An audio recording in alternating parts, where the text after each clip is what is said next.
Hi everyone, thanks for joining me for my monthly planning session for April. March is coming to an end, so it's time to look back on the month, reset and plan for the next month. Feel free to grab your journals and join me with your own planning. As you might already know, I like to start by taking a moment to glance at my annual trackers. I usually expect to see a stable mood, mostly purple, which is content. And if there's a deviation, I like to just be aware of it, and often there's a clear reason for it.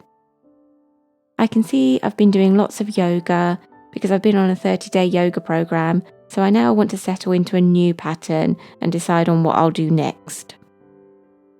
I'm going to update my book tracker. I've only got 2 more books to add. Revisiting this tracker every month reminds me that I want to set aside more time to read. I've just been preoccupied with other things at the moment, but this month was an improvement from the last, and I can aim for next month to be an improvement too. This is just for my own enjoyment, but for some reason, you just need a bit of encouragement to do the things you enjoy sometimes. Now for the monthly moments, where I update this annual spread with fun moments or milestones from the previous months, or even just take a note of things that happen that might not be so good but you want to be aware of. The beauty of bullet journaling is you can flip through the month to review what you've been doing or any notes you made that can trigger your memory. I really enjoyed doing Mindful March with the community and for my own mindfulness as well. I finished a 30-day yoga journey with Adrian. I participated in an International Women's Day project for Ryder Carroll. My son was back at school. I also jotted down a few other things that happened in the month that weren't so good. Now over to my monthly setup. There was a lot happening in my personal and family life, so my thoughts have been a bit preoccupied for the most of March. So I thought I needed a bit of extra space to just review and close out the month. While I'm completing this, feel free to join me in answering these questions for yourself about how March went for you. The first one is, describe March. Think of one word that sums it up for you. You can then break it down if you want to include more information on why you chose that word. Or you can just do a brain dump if you prefer. One word comes to mind for me, which is unsettled, and I jotted down some notes below it to explore that thought further. Next, think about what went well. For some of us, or sometimes during certain periods, it's really easy to miss things that went well, so it's always worth making an effort to think back and try and think of anything, even really tiny things. It can be things you've enjoyed or something that you've tried that felt like it went well, or even just the simple pleasures that we often talk about on this channel. Next we have, what did I learn? At this point, you would have thought through what happened in the month through the last 2 exercises and can maybe pinpoint some learnings. I'm putting in a combination of realizations I had, classes I took, things I read, general theories or concepts that I learnt about. For example, I learnt more about time anxiety, a concept that was brought about by a clinical psychologist called Dr. Lickerman. It's this feeling that there's never enough time, or pressure to spend your time productively, or feeling like it's too late to start things. So I explored that in detail in a blog post I shared this month and in my weekly newsletter. Finally, what could be better?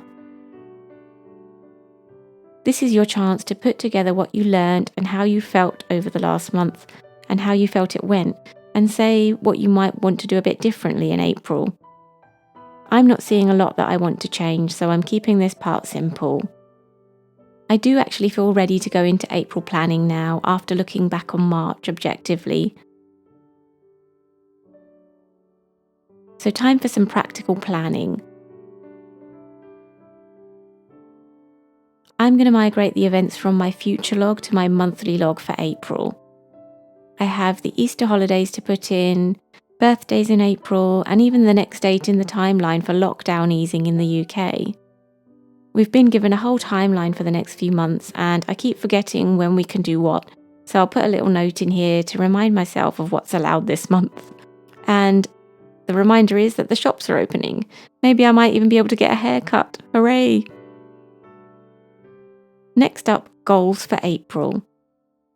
I was really pleased to hear how much you all enjoyed the Mindful March challenge, and quite a few people have asked if I can do something for April. In my goals for this month, I have start Stoic journaling, which is based on the ancient philosophy Stoicism. Roman Emperor Marcus Aurelius journaled every day in an attempt to build an inner fortress that external forces couldn't break down, to be able to live a good life and manage stress, and he said a healthy mind can be ready for anything. I got myself this book to explore the idea, learn more about the philosophy, and bring it into my own journaling. So in April, I thought it'd be nice to share the Stoic reflection prompts that I choose to do with the wider community. So I'm going to choose a prompt to reflect on and journal about it every week. We have the last week of Mindful March next week, so I plan to start this weekly reflection on the week of the 5th of April. I'll share the full month of prompts in advance, so there'll be 4 in total for each week in April. If you plan to join me, follow me on Instagram where I'll be sharing my spreads and the prompts. And tag me in your posts so I can see and share your amazing work. Use the hashtag #ReflectWithRaksha. Also, I split the goals into a why, what and how, which is based on the goals, plans and intentions article written by Ryder Carroll. I talked a bit more about this in my March monthly planning video. I then just had a read through my simple things list to remind me of some of the simple pleasures that I chose for this month. Then I have my growth list for April, the 3 things I'll do for growth. A book that I'm going to read is Turning Pro, which is a book about creating your life's work and moving from amateur to pro and the sacrifices and rewards that come with that transition. I thought it might be an interesting read. The class I'm going to take is Creative Writing Bootcamp, Start a Brand New Story. This class shows you how to combine your own memories with your observations about the world to create a unique story to write. I thought it'd be fun to do this class, get the creative juices flowing, and maybe do some creative writing. Since my goal for April is a growth-related goal, the 3rd thing on my growth list will be to explore Stoic philosophy further by working through the daily Stoic journal. Finally, I have my first weekly spread for April, which starts on the 5th, so I won't update anything here today. When the time comes, I'll put in my mini goals for that week so I know what I'm focusing on, any tasks that come to mind, and my daily to-dos for each day. I might build in a new yoga goal at this point when I've had a chance to think a bit more about whether I want to do another 30-day yoga journey or just follow Adrian's calendar of yoga sessions. Hope you enjoyed planning with me and had some time to think about your own plans and intentions. Thanks for watching, and I'll see you soon.